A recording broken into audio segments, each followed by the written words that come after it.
नमस्कार साथियों। साथियों, आज निश्चित तौर पर वो समय आ चुका है जब हिंदू समुदाय के सभी लोगों को एक साथ खड़े होने की जरूरत है। हिंदू एकता को दिखाने की जरूरत है। अपने खिलाफ हो रहे अत्याचारों के खिलाफ आवाज उठाने की जरूरत है। आप सभी लोग आए दिन नोटिस कर रहे हैं, ये चीज देख रहे हैं कि किस तरीके से भारत के आसपास के देशों में हिंदुओं के खिलाफ, हिंदू समुदाय के लोगों के खिलाफ नफरत का माहौल बढ़ता जा रहा है। इनके खिलाफ अत्याचार किए जा रहे हैं, इनका लगातार शोषण किया जा रहा है। इसके साथ ही अमेरिका हो गए या फिर किसी भी प्रकार के यूरोपीय देश हो गए, उसके अंदर भी हिंदू फोबिया बढ़ता जा रहा है। तो इस तरीके की घटनाओं से बचने के लिए, हिंदुओं पर होने वाले अत्याचारों से बचने के लिए आज के समय आवाज उठाना बहुत ज्यादा जरूरी हो चुका है। अभी हाल ही में हमने डिस्कस किया कि किस तरीके से कराची और सिंध के अंदर हिंदू महिलाओं पर अत्याचार किए जा रहे हैं, उनका अबडक्शन किया जा रहा है, उनको दिन दहाड़े अगवा किया जा रहा है और अगवा करके उन्हें धर्म परिवर्तन करने को, मुस्लिम व्यक्तियों से निकाह करने को मजबूर किया जा रहा है। और कल के दिन बांग्लादेश में जिस तरीके की खबरें निकल कर आई, उससे ये चीज साफ हो जाती है कि हिंदू समुदाय आज के समय हमारे पड़ोसी देशों के अंदर खतरे में आ चुका है। पाकिस्तान तो इस तरीके की हरकतों के लिए पहले से जाना जाता था, लेकिन आज बांग्लादेश में इस तरीके की भयानक घटना देखकर आप अंदाजा लगा सकते हो कि बांग्लादेश के अंदर भी किस तरीके का कट्टरपंथी माहौल आज के समय चल रहा है, किस तरीके की भावनाएं हिंदुओं के लिए, हिंदू अल्पसंख्यकों के लिए बांग्लादेश के अंदर, बांग्लादेश के लोगों के मन में, बांग्लादेश के कट्टरपंथी संगठनों के मन में भरी हुई है। तो आज की सेशन में हम इसी चीज की चर्चा करने वाले हैं। किस तरीके की घटना बांग्लादेश के अंदर हमें कल देखने को मिली, उसके क्या मायने निकलते हैं, क्या बांग्लादेश की सरकार के द्वारा इस चीज पर एक्शन लिया गया और आखिर बांग्लादेश के अंदर इस वक्त हिंदुओं की परिस्थिति क्या है, इन सभी चीजों की चर्चा हम आज के सेशन में करेंगे। तो चलिए सेशन की शुरुआत करते हैं। मेरा नाम है चारू गुप्ता और मैं स्वागत करती हूँ आप सभी का चारू एजुकेट्स पर। दोस्तों, सेशन में आगे बढ़े उससे पहले आप लोगों से एक रिक्वेस्ट, यदि चैनल पर नए हैं तो प्लीज चैनल को सब्सक्राइब कर लें, बेल आइकन को प्रेस कर दें जिससे नोटिफिकेशंस आपके पास वीडियोस के तुरंत से पहुंच जाएं। और यदि आपको वीडियोस पसंद आती हैं, अच्छी लगती है, तो उन्हें लाइक और शेयर भी जरूर से कर दें। आपका एक लाइक हमारी टीम के लिए, हमारे लिए मोटिवेशन का काम करता है। आगे बढ़ते हैं आज के सेशन में। आज की खबर डेफिनेटली काफी ज्यादा दुखदाई है। जिस तरीके की घटना, जिस तरीके के नजारे कल हमें बांग्लादेश से देखने को मिले, हर किसी व्यक्ति के मन में, जिसके दिल के अंदर थोड़ी सी भी मानवता है, उसको झकझोर के रख देने वाली घटना कल हमने बांग्लादेश के अंदर देखी। एक हिंदू व्यक्ति को बुरी तरीके से पीटा गया, एक मॉब के द्वारा, एक तरीके से आप कह सकते हो मॉब लिंचिंग उसकी की गई, अधमरा करके उसको पेड़ पर लटकाकर जला दिया गया। इस तरीके की घटना हमें बांग्लादेश के अंदर से कल देखने को मिली। बांग्लादेश के अंदर कुछ समय से इस तरीके की घटनाएं भड़क रही है। जिस तरीके की हिंसा बांग्लादेश के अंदर हो रही है, उसको लेकर भारत को वहां पे लगातार जिम्मेदार ठहराया जा रहा है। बांग्लादेश के अंदर जो कट्टरपंथी समुदाय के लोग हैं, वो लगातार बांग्लादेश में भड़की हुई हिंसा के लिए भारत को जिम्मेदार ठहरा रहे हैं। और इसी बीच हिंदू समुदाय के इस युवक के साथ इस तरीके की घटना होना भारत और बांग्लादेश के संबंधों को फ्यूचर में और ज्यादा खराब करने वाला है। और इसके साथ ही ये चिंताएं भी और ज्यादा बढ़ने वाली है कि क्या हिंदू अल्पसंख्यक समुदाय के लोग जो बांग्लादेश के अंदर रह रहे हैं, वो इस वक्त सिक्योर भी हैं या नहीं, क्या बांग्लादेश की सरकार उनकी सिक्योरिटी में किस तरीके से कामयाब होगी या नहीं।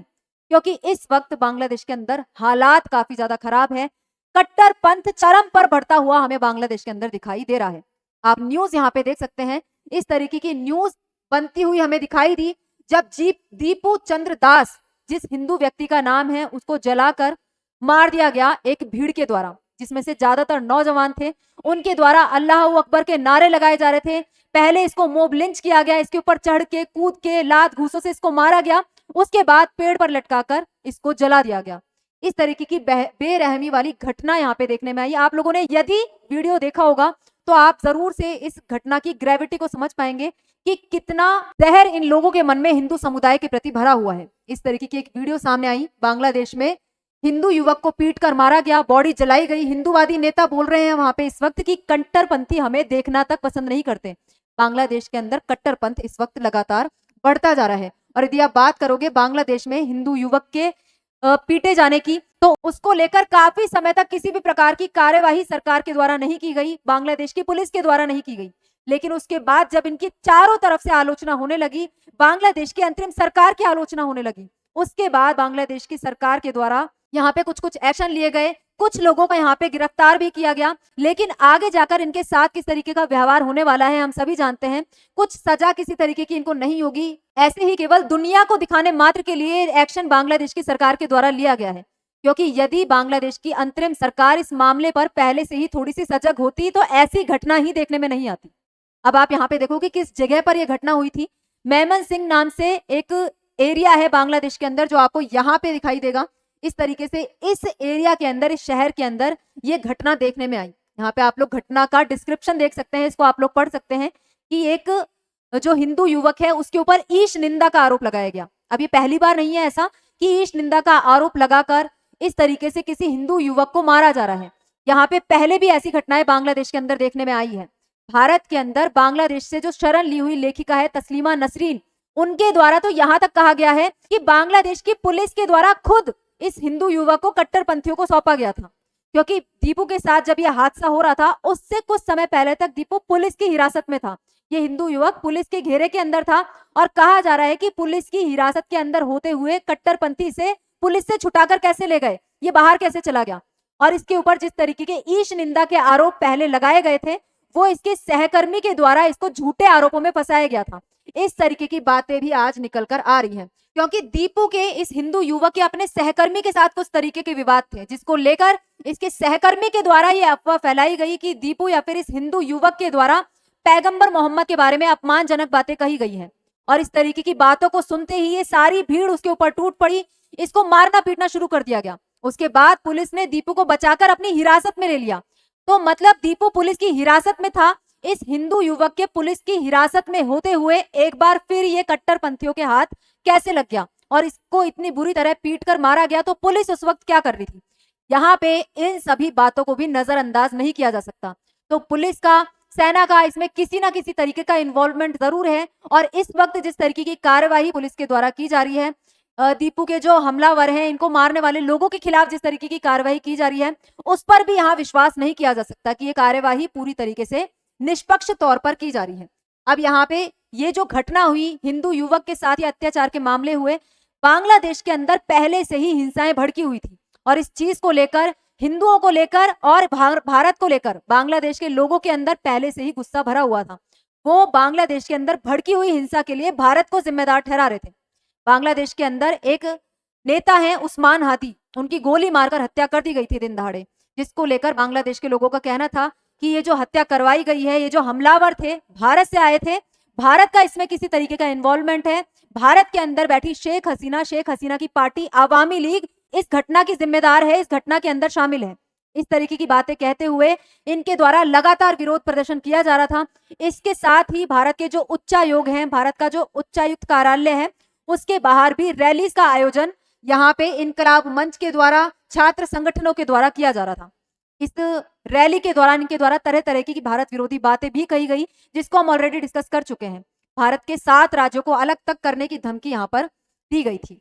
अब यहाँ पे इन सभी घटनाओं में जो सबसे ज्यादा खतरनाक चीज है वो है हिंदुओं की अवस्था। बांग्लादेश के अंदर आज हिंदू या फिर अल्पसंख्यक समुदाय किस तरीके से हाशिए पर रह रहा है, ये भारत के लिए काफी चिंता की बात है और इसको लेकर आज आवाज उठाना काफी जरूरी है। क्योंकि आप देखोगे बांग्लादेश के अंदर आबादी हिंदुओं की लगभग 1.31 करोड़ है। बांग्लादेश की लगभग 1650 करोड़ की आबादी में लगभग 7.95% हिस्सा हिंदू बनाते हैं। मुस्लिमों के बाद सेकंड नंबर पर सबसे बड़ा यदि कोई धर्म बांग्लादेश के अंदर है तो वो हिंदू धर्म है। और तो भी आए दिन लगातार बांग्लादेश के अंदर हिंदुओं पर अत्याचार की खबरें हम सुनते रहते हैं और हिंदुओं के साथ बाकी अल्पसंख्यकों के साथ भी अत्याचार की खबरें यहाँ से आती रहती हैं। और ये सारी खबरें जब से शेख हसीना की सरकार का तख्ता पलट वहां पर हुआ है अगस्त 2024 से और अब दिसंबर 2025 के बीच में हमें काफी सारी ऐसी घटनाएं देखने को मिली है, जिसमें से हिंदुओं को मारना, पीटना, उनके जो टेम्पल्स है उनको तबाह करना, उनके घरों को जलाना, इस तरीके की घटनाएं बांग्लादेश के अंदर आज इस वक्त आम हो चुकी है। यहाँ पे आप देख सकते हो हिंदू धर्म इस्लाम के बाद दूसरा सबसे बड़ा धर्म बांग्लादेश के अंदर है। यदि बांग्लादेश में हिंदू इलाकों की बात की जाए तो इस तरीके से आप पर्पल कलर के अंदर देख सकते हो। लेकिन यहाँ ध्यान देने वाली बात यह है कि किसी भी एरिया के अंदर, किसी भी शहर के अंदर 50% से ज्यादा आबादी हिंदुओं की नहीं है। मतलब कोई भी हिंदू बहुल इलाका बांग्लादेश के अंदर आपको नहीं दिखाई देगा। पाकिस्तान के अंदर ऐसे 1-2 इलाके हैं जहां पे हिंदू बहुल मात्रा में रहते हैं, हिंदू बहुसंख्यक है, जैसे सिंध के अंदर हमने उमरकोट की बात की थी, वहां हिंदू बहुसंख्यक रूप से रहते हैं, 54% आबादी। लेकिन बांग्लादेश के अंदर आपको ऐसा कोई भी जिला, कोई भी शहर नहीं दिखाई देगा जहां पे हिंदू 50% से ज्यादा की आबादी में है। यहाँ पे आप देख सकते हो ठाकुर गांव है, गोपालगंज है, खुलना है, फिरोजपुर है, बारिसल है, चटगांव है, मौलवी बाजार है। इन सभी जगह आपको हिंदुओं की आबादी दिखाई देगी और इन्हीं एरियाज में सबसे ज्यादा हिंदुओं पर अत्याचार की खबरें देखने में आती है। अब यहाँ पे यदि आप बात करें हिंदू युवक की जो बेरहमी से हत्या की गई है बांग्लादेश के अंदर, वो कोई नॉर्मल बात नहीं है, क्योंकि जिस तरीके का व्यवहार दीपू के साथ भीड़ के द्वारा किया गया, जिस तरीके के झूठे आरोप दीपू के ऊपर लगाए गए, वो बांग्लादेश के अंदर हिंदू समुदाय के प्रति बढ़ती हुई नफरत को दिखाते हैं। क्योंकि आपको बता दें कि दीपू के ऊपर जिस तरीके के आरोप लगाए गए कि उसने फोन का इस्तेमाल करके पैगंबर मोहम्मद के प्रति अपमानजनक बातें कही। दीपू के पास टच स्क्रीन फोन तक नहीं था, वो कीपैड वाले फोन का इस्तेमाल करता था। तो वो किस तरीके से अपने फोन का इस्तेमाल करके ईश निंदा कर सकता है, लेकिन उस पर झूठे आरोप उसके सहकर्मी के द्वारा लगाए गए और भीड़ ने इन आरोपों को सच मानकर या फिर सच नहीं भी मानकर उनको मौका मिल गया कि एक हिंदू युवक के साथ इस तरीके का व्यवहार वहां पे किया जा सकता है। तो ये सारी चीजें बांग्लादेश के अंदर बढ़ते हुए कट्टरपंथी माहौल को दिखाती है। यहाँ पे बांग्लादेश के अंदर कट्टरपंथी लगातार हावी हो रहे हैं, वे दूसरे समुदाय के लोगों को अपने आसपास तक नहीं देखना चाहते। बांग्लादेश में अल्पसंख्यकों की पूजा स्थलों को निशाना बनाना और उनकी हत्याएं करना आज के समय आम बात हो चुकी है।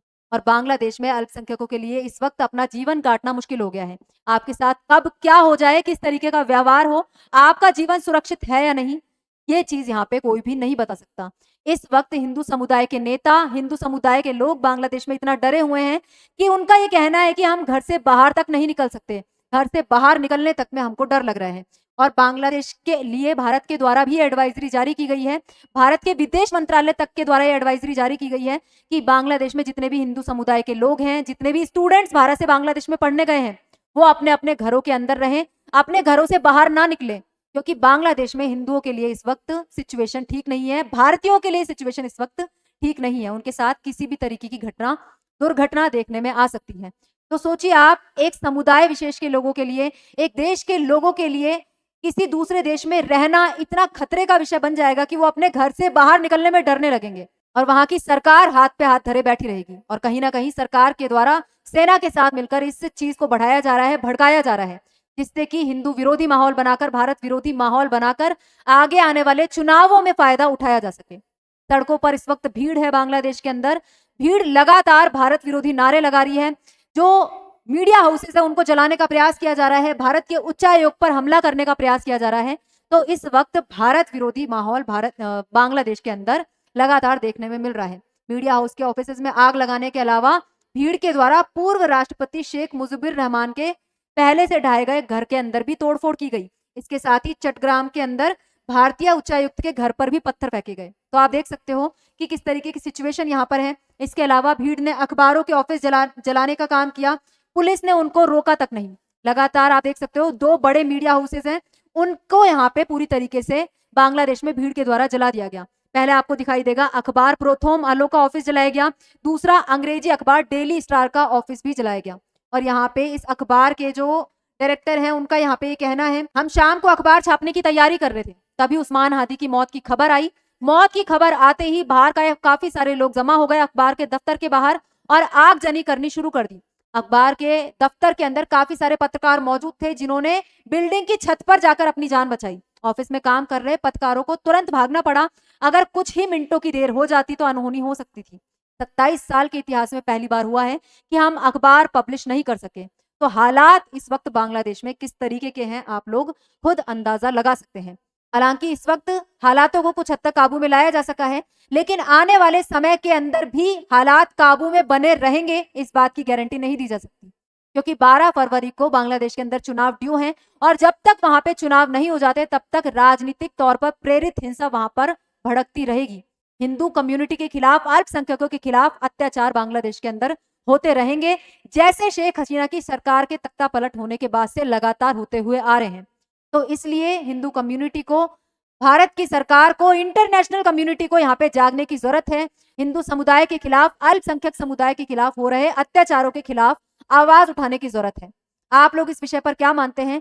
किस तरीके का स्टेप भारत को, इंटरनेशनल कम्युनिटी को इस तरीके की हिंसा के खिलाफ उठाना चाहिए? अपनी राय कमेंट बॉक्स में जरूर से बताइएगा। मिलते हैं किसी और नए मुद्दे के साथ नई वीडियो में। जय हिंद, जय भारत।